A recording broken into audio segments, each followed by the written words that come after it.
Magandang araw mga bata. Ako nga pala si Ginoong Oliver, ang makakasama ninyo ngayong araw. At tayo ay maglalakbay. Ating aalamin ang kwento ni San Pablo.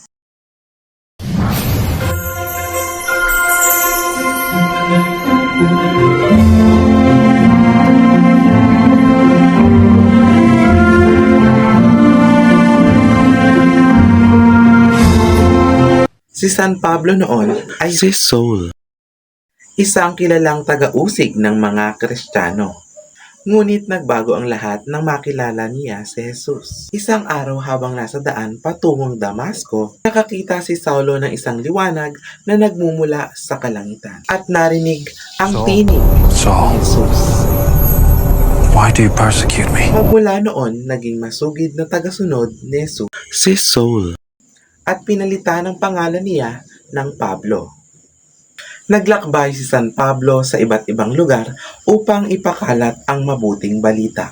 Nagsulat siya ng maraming liham upang palakasin ang loob ng mga Kristiyano.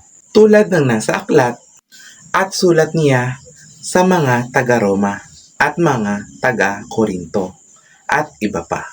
Si San Pablo mga bata ang nagpapaalala sa atin na kahit gaano man kalalim ang ating pagkakamali, may pag-asa at pagbabago sa pagtanggap kay Jesus sa ating buhay. Patuloy tayong magdasal at magtiwala sa Diyos tulad ng ginawa ni San Pablo. Tularan natin si San Pablo sa kanyang pananampalataya at pagmamahal sa Diyos. Muli mga bata, ako ay magpapaalala. Mag-aral ng mabuti at tumulong sa iba. Maraming salamat sa inyong panonood.